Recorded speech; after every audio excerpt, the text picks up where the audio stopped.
Jadi ngapain? Nah, emang skill atau peningkatan skill gitu. Jadi siswanya kita latih untuk ada yang ikut mebeler, ada yang ikut teknik bangunan, ada yang menjahit, pertanian, perikanan. banyak Penasaran ya? nggak? Penasaran sih. Saya kira hanya banyak aktivitasnya keagamaan toh. Enggak, Iya, ternyata banyak banget betul di luar sekali. itu ya. Jadi ada life skill, memang yang utama kan memang agama, tapi juga kita bekalilah santri kita ini dengan kegiatan-kegiatan vocational skill yang bisa membantu mereka setelah lulus dari pesantren nanti gitu. Nama modern dalam Pomosda memang menunjukkan pesantren ini tidak hanya menekankan studi agama tradisional, tetapi juga mengembangkan sains, teknologi, bahasa, dan keterampilan hidup. Dengan misi itulah santri dibekali dengan pelatihan kejuruan yang bervariasi. Setidaknya ada 12 pengembangan kejuruan dan juga 12 jenis kegiatan ekstrakurikuler. Pertama, kalau mereka menginginkan untuk lebih mendalami lagi, mereka sudah kenal kan.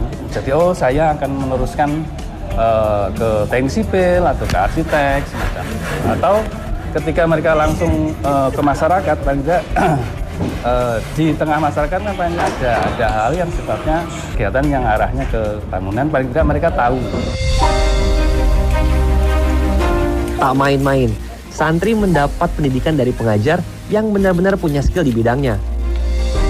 Pomosda juga tercatat punya program kemandirian pangan organik. Di sini terdapat beberapa komoditas yang ditanam, mulai dari bawang merah, sawi, selada, sampai tanaman hias. Dengan memakai pola tanam vertikultura yang memanfaatkan lahan sempit, ratusan tanaman disebar dalam berbagai media.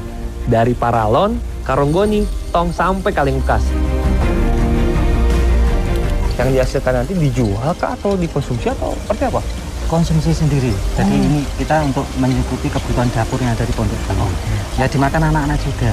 Dimakan siswa santri. Yang ada di santri, siswas, dan ini orang-orang yang ada di dalam pondok.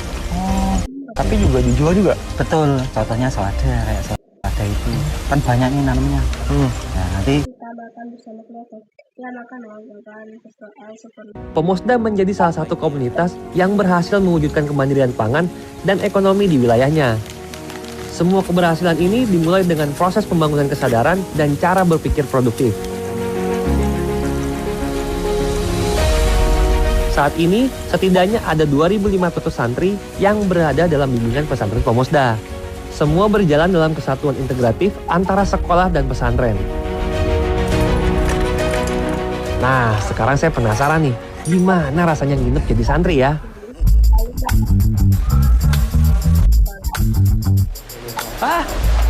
Sekarang kan aku mau mondok nih, aku tidur di mana nih Ustazah?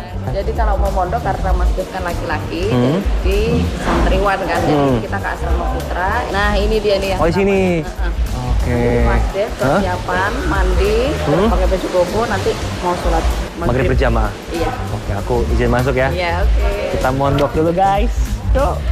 Selamat jadi santri. Siap Ustazah. Segera setelah mandi dan ganti baju, inilah momen saya bergabung dengan santri lainnya secara sah. Layaknya pesantren lain, pendidikan agama sangat ditekankan di Pomosda. Setiap selesai sholat maghrib, santri-santri yang dipilih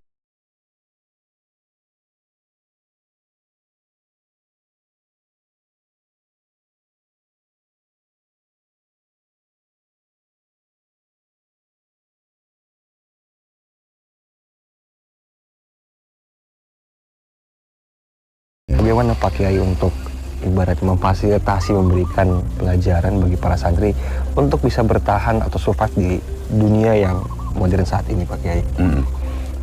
Kita berharap itu santri itu memiliki mindset memahami agama secara utuh.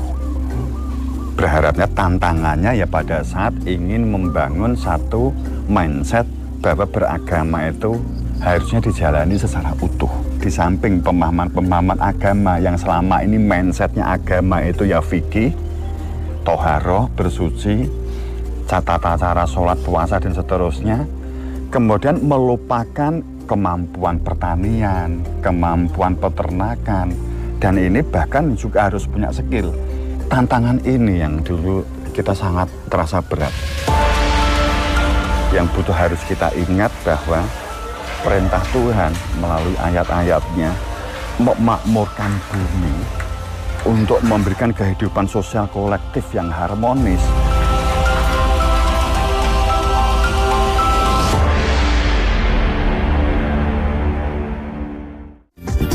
Pesantren sendiri telah menjadi bagian integral dari sejarah Indonesia sejak abad ke-13. Dengan metode pondok yang lebih intensif, kiai ataupun guru dan santri akan tinggal dan menjalani aktivitas bersama. Dan disinilah letak keunggulan pendidikan berbasis pesantren.